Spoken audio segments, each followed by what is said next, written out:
Mutfağımdan herkese merhaba arkadaşlar. Bugün sizlerle çok lezzetli bir tarif hazırlayacağız. Yağlı çörek hazırladım. Dondurucularınızı bu tarif ile gönül rahatlığıyla doldurabilirsiniz. İster çay saatlerinizde, ister kahvaltılarınızda tüketebileceğiniz, hamurun dokusuna hayran kalacağınız bir tarif. Buyurun hep beraber yapımına geçelim. İlk olarak hamurunu hazırlayacağız. Şimdi yoğurma kabımın içerisine 1 yemek kaşığı dolusu kuru mayayı alıyorum. Üzerine 2 yemek kaşığı toz şeker, 1 su bardağı ılık su ve 1 su bardağı da ılık sütümüz var. Kaşıkla şöyle bir karıştırıyorum. Daha sonra kapağını kapatıyorum ve mayamın aktif hale gelmesi için bekliyorum. Yaklaşık 5-6 dakika kadar.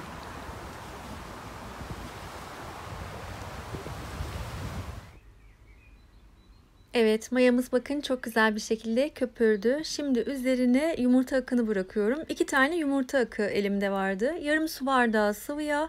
Kaşıkla şöyle güzelce karıştırıyorum. Ve 1 dolu yemek kaşığı oda sıcaklığında yumuşamış tereyağı. Elimde toplam 5 su bardağı unumuz var ama onun hepsini birden dökmeyeceğim. 2 aşamada ekleyeceğim. Yarısını, hatta yarısından biraz fazlasını önce döktüm. Üzerine de 1 tatlı kaşığı tuzu ilave ediyorum ve elimle yoğurmaya geçiyorum. Bulamaç haline geldikten sonra unun geri kalanını döküyorum. Tekrar yoğuruyorum. Unumuz yumuşak ama ele yapışmayan bir hamur olacak. Yalnız toparlandıktan sonra yoğurmayı bırakmıyoruz. Böyle bir 5-6 dakika kadar yoğuralım. Yoğurdukça zaten hamurun artık elinizden düştüğünü göreceksiniz. Şu an gördüğünüz gibi hamur çok yumuşak ama un eklemenizi tavsiye etmiyorum. Onun yerine yoğurmanızı öneriyorum ki hamurun dokusu bozulmasın. Elimden düştükten sonra bu sefer temiz elimle kontrol ediyorum. Yapışmıyor. Demek ki yoğurmam yeterli. Şöyle çok az bir sıvı yağla üzerini kaplıyorum. Daha sonra üzerini kapatacağım ve mayalanması için bırakacağım. Un miktarında hani ununuzun kıvamına, yoğunluğuna, yumurtanızın büyüklük küçüklüğüne göre hani belki bir kaşık az veya bir kaşık fazla isteyebilir ama çok da aşırı istemez arkadaşlar. Yoğurma işlemini tamamladım. Şimdi üzerini streç filmle örtüyorum. Temiz bir mutfak beziyle de kapattıktan sonra 1 saat kadar mayalanmaya bırakıyorum.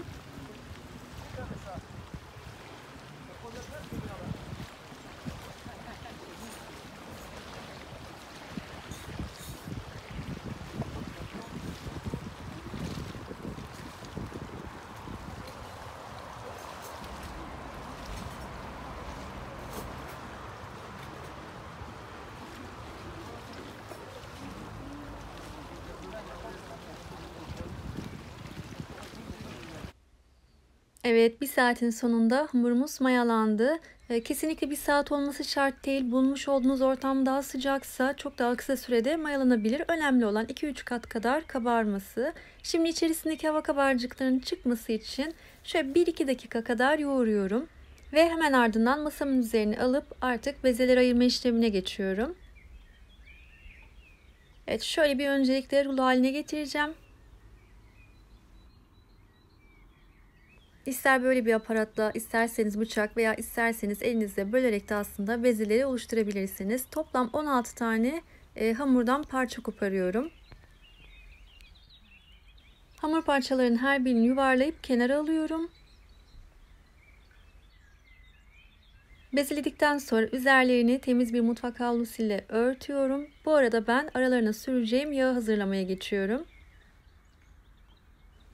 Yarımşar su bardağından böyle bir parmak fazla olacak kadar tereyağı ve sıvı yağımız var. Tereyağı yerine margarin kullanabilirsiniz. İsterseniz hepsini tereyağı veya margarin hazırlayabilir ya da sadece sıvı yağla hazırlayabilirsiniz. Evet, şimdi masamın üzerine çok az bir şekilde un alıyorum. Arzu ederseniz hamurumuzu elinizle de açabilirsiniz veya bir merdane yardımıyla da açabilirsiniz. Size nasıl kolay gelecekse lütfen öyle hareket edin. Bezelerimizi hiç dinlendirmeden açmaya geçiyoruz. Benim en büyük yaptığım hata son yapmış olduğum bezeden açmaya başladım. Siz aynı şeyi yapmayın. İlk yaptığınız bezeden açmaya başlayın. Çünkü beze diğerlerini yapana kadar dinlendiği için daha rahat açma işlemini gerçekleştireceksiniz. Şimdi servis tabağımı yağlı karışımla güzelce yağlıyorum. İlk açtığım bezeyi üzerine bırakıyorum. Tekrar yağlı karışımdan sürüyoruz. Yağ bolca kullanın çünkü bu 16 bezenin haricinde yağ kullanacağımız başka bir yer yok. Bu yüzden aralarına bol bol kullanalım lütfen.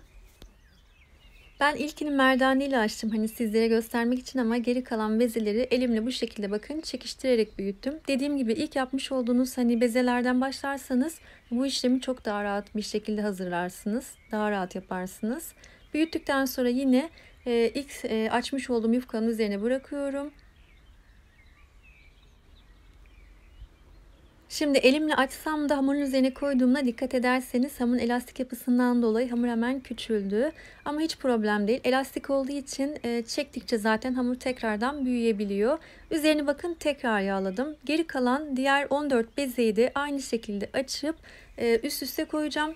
Her birinin arasına tabii ki yine yağlı karışımdan süreceğim. Ve 16. bezemizi de hazırladık. Şimdi üzerini streç film ile kapatacağım ve buzdolabında yaklaşık olarak 15-20 dakika kadar böyle yağ donana kadar bekleteceğim. Tabii son katına da yağlı karışımdan sürüyoruz.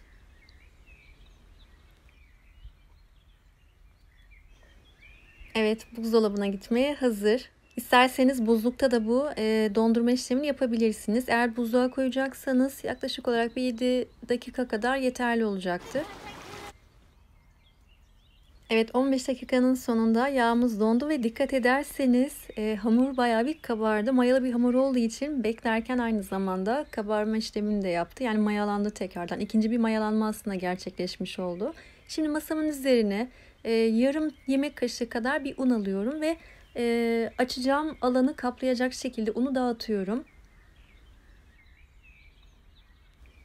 Unlamış olduğum alanın üzerine tabağı ters çeviriyorum. Hamur olduğu gibi üzerine boşaltmış oldum. Şimdi bakın parmak uçlarımla bastırarak hamuru olabildiğince büyütüyorum. Merdane kullanmanıza hiç gerek yok. Oklava kullanmanıza gerek yok.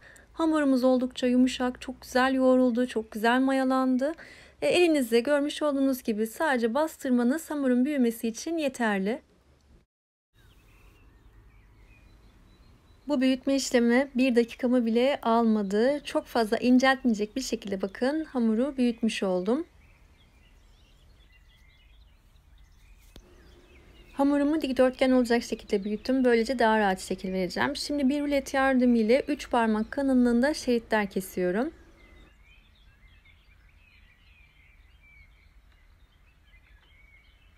Şimdi kesmiş olduğum bu şeritlerin kimisine ben sarı üzüm attım. Çekirdeksiz üzüm tabii kullanıyorum burada. Eğer daha önce hiç böyle çekirdeksiz üzüm kullanmadıysanız çöreklerde kesinlikle tavsiye ederim. Çok güzel bir lezzet veriyor. Çocuklar da gerçekten severek yediler. Kimisini de boş olarak böyle saracağım. İlk hani baştaki uçtan başlayarak rulo şeklinde sarıyorum her bir şeridi. Çöreklerimiz neredeyse hazır. Tepsime yağlı kağıdı serdim. Oldu ki elinizde yağlı kağıt yoksa sıvı yağla tepsinizi güzelce yağlayın ki çörekleri almaya kalktığınız zaman yapışmış olmasın. Şimdi bu ruloları yerleştirdikten sonra bakın biraz aralıklı tabii yerleştirin. Parmak uçlarımla her birini böyle bastırıyorum. İyice büyütüyorum. Bastırdığınız için kabarmaz diye düşünmeyin. Çok güzel kabaracak. Şimdi üzerine ayırmış olduğum 2 tane yumurta sarısı vardı. Fırçayla güzelce karıştırdıktan sonra çöreklerin üzerine bolca sürüyorum. Diğer sarmış olduğumuz hamurlara da aynı işlemi yapıyoruz. Şimdi yumurta sarısını sürdükten sonra üzerine ben mavi haşhaş tohumu bırakıyorum. İsterseniz susam veya çörek otu serpebilirsiniz ya da hiçbir şey üzerine serpmeden de fırına verebilirsiniz. Önceden ısıtmış olduğum 180 derecelik fırında alt üst güzelce kızarana kadar pişiriyorum. Herhangi bir pişirme süresi veremeyeceğim arkadaşlar. Biliyorsunuz fırından fırına ister istemez değişiyor. Evet bakın incecikti çöreklerimiz fırında gördüğünüz gibi çok güzel bir şekilde kabardı. Dokusunu da görüyorsunuz. Oldukça yumuşak. Ne kadar bekletirseniz bekletin sertleşme kesinlikle olmuyor.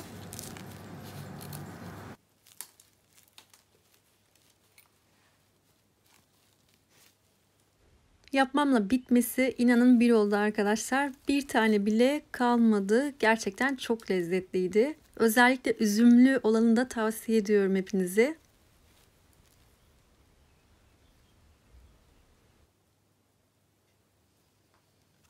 Kat kat tel tel ayrılan çöreğimiz oldu. Sanırım çok fazla burada söze gerek yok. Görünüyor diye düşünüyorum.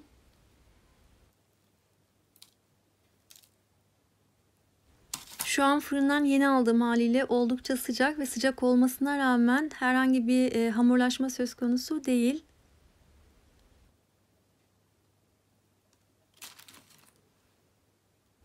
Şimdiden deneyecek olanlara kolay gelsin, afiyet olsun. Eğer videomu beğendiyseniz beğen butonuna tıklayıp eğer henüz kanalıma abone değilseniz abone olup paylaşabilirsiniz.